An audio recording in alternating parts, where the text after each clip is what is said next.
If it wasn't called the Mayhem Fest already, I would call it Mayhem, but the Chaos Fest.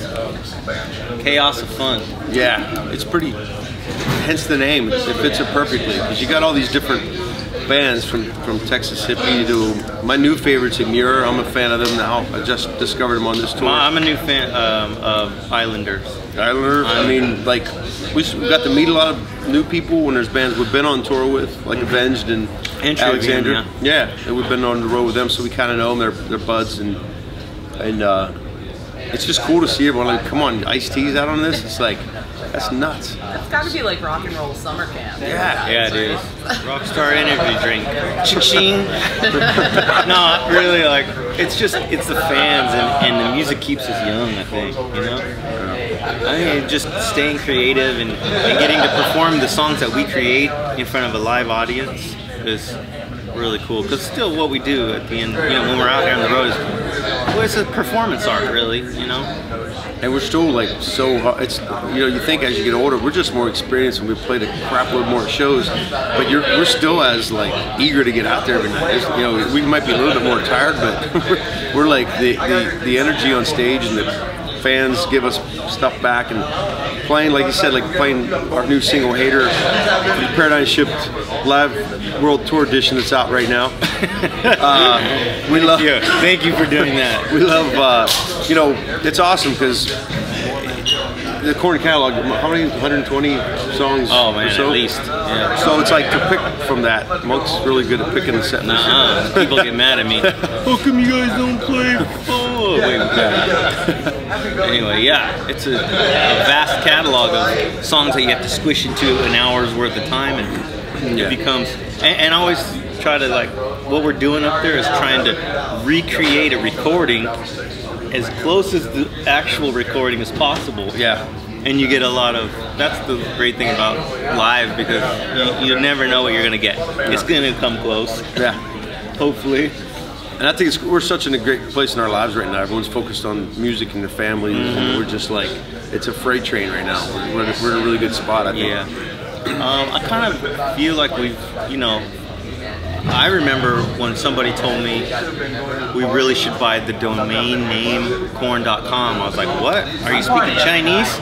I mean, it sounds like English, but I think we started to embrace the internet a long time ago. So I feel like this band has kind of been a little bit ahead of the curve, and connecting with our fans online has always been something we've engaged with and been part of. So I've seen people they've been, you know, even the record companies and some of our record companies have been behind the curve, and they've suffered from it. But you know, when we play places like this that are big, and you can see it's paid off over the years. And you can never replace live entertainment, no matter what happens to the records. You know what I mean? Like, people they're gonna. It's a blessing and a curse. Like, it's instant, the internet, because you can get a song out to Germany right this second if you want. And then it's also hurting album sales because people are still stealing, and they're still. But you can never replace that experience on stage. Yeah, that's the word, experience. It's like, because you're there. It's the moment. You never. I don't care what you do with your iPhone or your video, and it's that interaction with the crowd and what we're giving and taking back and all that. That'll never ever go away. So that's what's great about it. I mean, as far as the record things and all that, you got to kind of accept and embrace it, because it is what it is, you know. What if you had a virtual concert experience where you've been? You ever seen the Oculus glasses? Right. And you put your headphones on and you watch the band. That'd be rad. Okay. Don't steal that, dude. It's mine. I'm still really proud of that moment, and I'm glad that we went through all those ups and downs, because we're in a place now where we have such gratitude. You know, we went through so many ups and downs and turmoil within the band, and you know, Brian left, and there's just people interchanging. You know, I had to have people come in and sit in and play and teach. It's just a whole book of stuff that I'll probably write about one day. But I'm glad. It's the whole experience has made this band stronger, and I wouldn't change it. I wouldn't change it. Well, I mean, I feel like it's definitely, there's seeing the new generation that has been inspired by Korn, I guess, is really cool. That's what bands did, you know, it's just art inspiring art through the generations, and I think that's really it's great to see bands, hey, I kind of noticed that riff, or it kind of sounds a little corny. Yeah, and I can speak from an outsider being a fan, because I've been touring and playing for just as long as Korn, if not a little bit longer touring wise. You know, I've been touring since I was 22, and I was like, with all these national bands, and I remember when Korn first came out, that I remember going like, this is gonna blow up, and it's gonna be, no one's gonna sound like them ever, and I'm still right. I'm glad you thought that, because when our first record came out, nobody wanted to play our record. I know, but I was just so angry, and just like they're like, oh. But I played it. Yeah, thank you. There you go. But I knew that, like, there's Brian Headwell. Hey, I knew. You're interrupting me. Dude, I was me. pouring my heart out, yo. No, but you know what I'm saying? Like, I knew that no one would ever touch the surface of what, because and very few bands can do that. There's, you know how many I'm so sick of the cookie cutter bands. They're all the metal sound and that shit. I'm done with it. I'm been over it for years. And it's like, I knew that they're, you know, they each have the, you know, when Monk hits a guitar, one string, I know it's him playing. Because it's out of tune. No. But you know what I'm saying? Like, who plays like those guitar, you know, Head and Monk? Who plays percussive bass like that? No one. No one sounds like John Davis. No one. So it's like, it's still cool 20 years later to still have, like, we can create and go off the deep end and have the totality, do dubstep, come back over and bring Brian back in the metal elements with sprinkles of electric, all this stuff, and it still sounds like Korn at the end of the day. That's a freaking awesome thing, you know.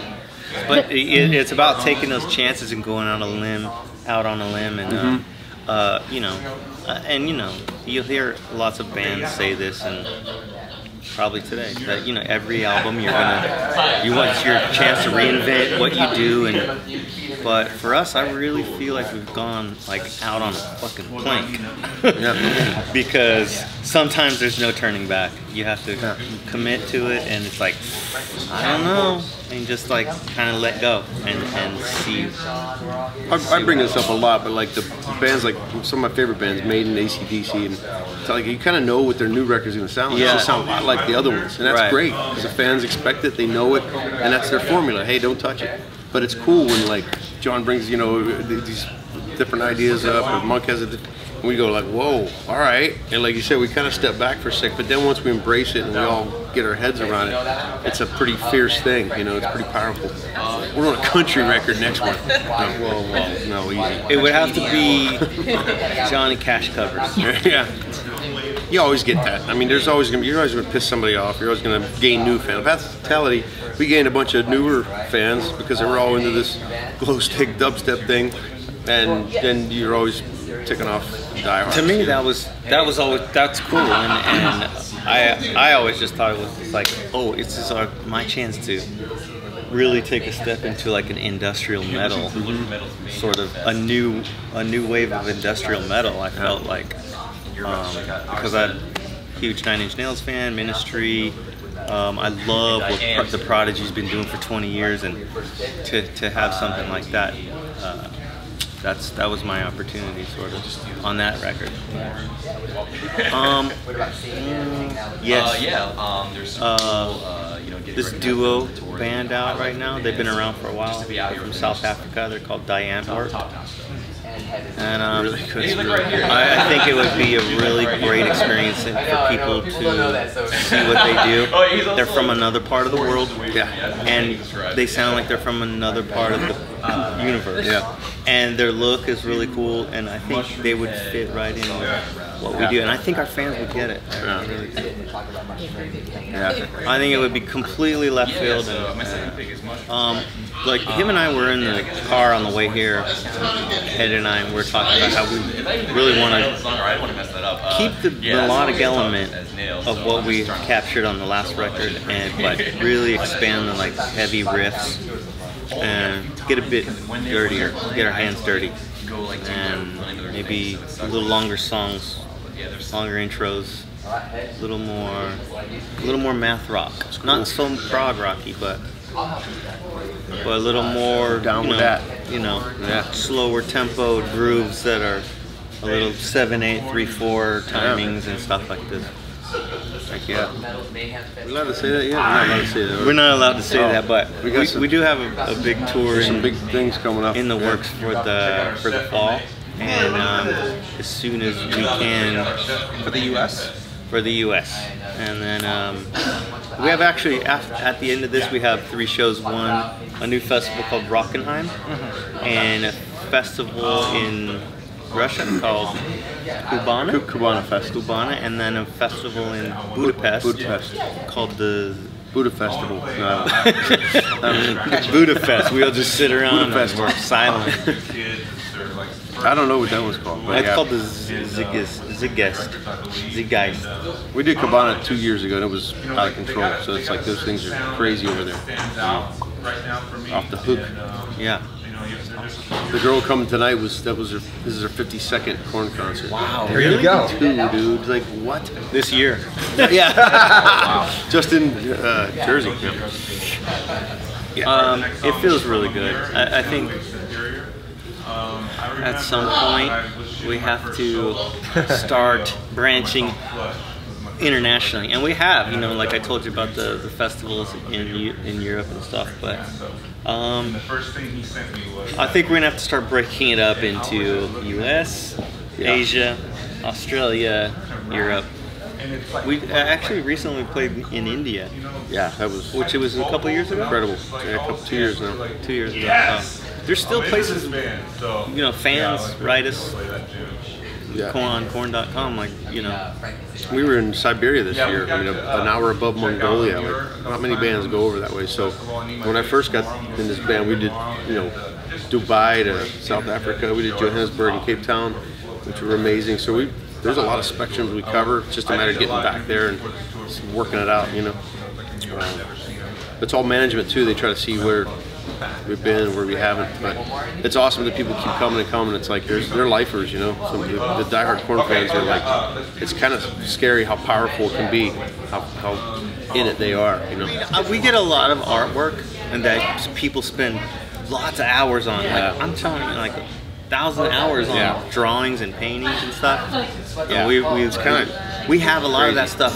Almost all of it is at our studio, where we rehearse and record, and sometimes some of it gets put up, and it depends. When we come back from tour, it's like we dump everything, and we find a lot of stuff that fans give us, and some of it ends up in the studio with us.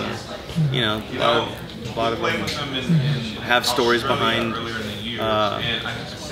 But I mean, I get people come up to me and go, here's a photo of my brother. He loved Korn and he passed away 6 months ago, and here's this photo, and you're like, I'm kind of overwhelmed with a lot of that. But there's so many thoughtful things that fans do, and it's appreciated. I think it's cool. Yeah. Okay. It's like a sea of LED lights. It looks like a bunch of jellyfish, like these illuminated anomaly. It's like, I was out front. It is. I was out front watching Revenge the other day from front of house. I haven't been out there yet. And Matt actually said, but this is, give it up for the Rev, the drummer passed away, obviously, and put your lighters or your cell phones. And it was funny because I turned around and I just saw, it was awesome because there was lights and cell phones. And beautiful though. From the perspective of the whole arena lighting up like that. It's crazy. It's cool. We're living in the future. Yeah. 2-part question. Yeah. She said 2 more questions. So, you want to answer one of them? I know. Well, the generational gap, it's awesome to see, there's a lot of people that are hey, the first couple Korn records got them through their high school, and now they're bringing their kids. Yeah. And it's awesome to see that. And like that both mother and daughter that one. Did you meet those? The mother and daughter had both had Korn tattoos on. Yes. That was rad. It was like, are you kidding me? I mean, that's like, the coolest thing. Yeah. To see a mother and a daughter bond between music. I mean, it brings them together, and it says, hey, it's got, you know, Korn music got us through a lot of rough times, and it brought our family kind of back together. And you're just like, that's heavy, man. Yeah. You're talking about it. They have nothing to do with us, we have nothing to do with them, but you connect through music, and it's so much more powerful than we think it is, you know. So that in that respect, I mean, what about the 20th anniversary? 20th anniversary will probably be next year, even though it's this year. We're celebrating this year. The idea, we came up with a couple ideas, but I think, and I think it'll have to be some sort, maybe a performance, or performance recording of us in like an unusual place or something. But with some of the older songs, we still have to figure out the details on the exact location, songs. But it's gonna be awesome.